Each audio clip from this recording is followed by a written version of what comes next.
depuis un moment, vraiment, j'ai envie de partager ce témoignage-là, vécu, auquel j'ai assisté. Et c'est un témoignage poignant. Je ne fais pas ce témoignage pour juger, loin de moi, je veux juste exhorter et puis ramener certaines personnes à l'ordre. Vous savez, Dieu nous voit, hein. Dieu nous voit. Et chaque jour qui passe, il nous donne la grâce de se repentir, de faire encore mieux. Vous voyez, de mieux faire les choses, de prendre de bonnes décisions. Vous voyez, tout en lui demandant son aide parce que souvent, c'est pas facile. Souvent, c'est pas facile.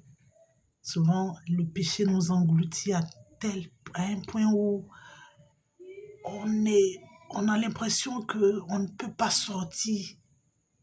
On ne peut pas sortir de ça. Alors que si Dieu nous rappelle que sa main est encore tendue et qu'il n'est pas tard. Il n'est pas tard. Vous savez, tous les commandements qui nous ont été laissés dans la Bible, les préceptes, les commandements et toutes ces choses-là sont bons pour nous. En fait, en les respectant, ce n'est pas pour Dieu que nous le faisons pour nous-mêmes. Et ces commandements sont utiles pour nous dans ce monde. Parce qu'il n'y a rien de tel pour un homme de vivre dans la paix. Oui. Quand tu respectes les commandements de Dieu et que tu recherches Dieu de tout ton cœur, il te donnera la grâce de la sagesse. Il te donnera l'intelligence divine qui te permettra de vivre en paix et d'éviter certaines humiliations, certaines complications, certaines difficultés, certaines angoisses, certaines préoccupations. Mais vraiment, si tu recherches Dieu de tout ton cœur, de toutes tes forces, de toute ton âme, si tu recherches sa sagesse, comme l'a partagé le roi Salomon, comme nous l'a dit, comme nous l'a demandé le roi Salomon, tu vas vivre dans l'équilibre. Tu vas vivre je veux dire, dans la tranquillité, dans la paix. Alors, je te partage ce témoignage. C'est le témoignage d'un homme marié et d'une femme mariée, tous deux mariés légalement à l'Église catholique. Le monsieur entretenait une relation avec cette femme qui aussi était mariée. Lui marié et elle mariée depuis, je crois, 6 ans. 6 ans, ils ont passé, ils ont vécu dans cette relation illégale. Et au bout de 6 ans, la femme, elle partait, elle a laissé sa petite famille, sa famille, son époux biologique, son époux et ses enfants, parce qu'elle avait des enfants dans son foyer. Le monsieur aussi, il avait des enfants dans son foyer. Donc, la dame a laissé un matin son époux en lui disant au revoir. Elle a laissé son époux pour aller rencontrer son amant qui lui aussi était marié. Et lorsqu'elle allait rencontrer son amant, tous deux ont effectué un voyage. Elle est morte dans ce voyage. Elle a rendu l'âme.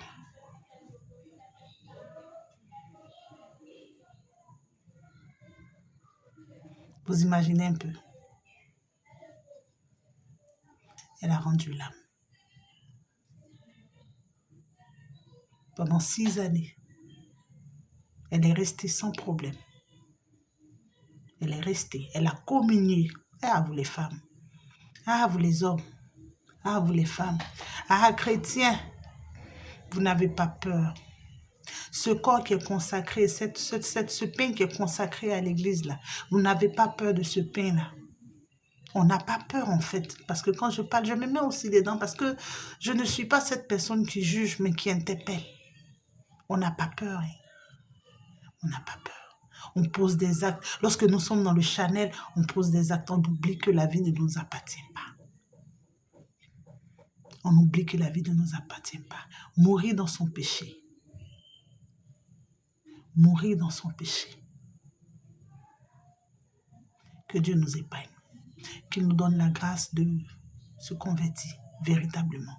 Qu'il nous donne la grâce d'abandonner nos penchants et nos péchés. Parce que ce qui te semble, ce que tu penses être caché, n'est pas caché aux yeux de Dieu. Dieu, il sait tout. Vous me direz la suite, mais la suite, vous pouvez l'imaginer. Vous pouvez l'imaginer. Comment a été son amant. Comment il allait aller annoncer la mort de son amant. Comment il allait annoncer ça à la famille respective. Il connaissait une amie de la dame, de son amant. Il connaissait une de ses amies. Et c'est elle, malheureusement, qui a annoncé cela. Et la suite, vous connaissez la suite. Imaginez en tout cas la suite. Mais c'est pas, en fait, c'est quelque chose que je partage avec vous pour vous interpeller. La deuxième histoire, c'est l'histoire d'une dame qui, elle aussi, était infidèle. Elle était infidèle, elle était mariée. Mais elle, par contre, vous savez, c'est pour ça que je dis souvent, je disais à une de mes jeunes sœurs une fois que c'est pas parce que ton ami mange la viande que tu peux aussi manger la viande. Chaque organisme est différent. Un organisme peut accepter la viande, un autre peut ne pas accepter la viande. Tout le monde n'est pas pareil. Est-ce que vous comprenez? Elle, par contre, elle n'est pas morte. Chaque personne a son temps de miséricorde. Chaque personne a son temps de miséricorde. Elle a fait, elle était dans le péché, elle a demeuré dans le péché, mais elle a eu une maladie. Une maladie qui l'a dévastée.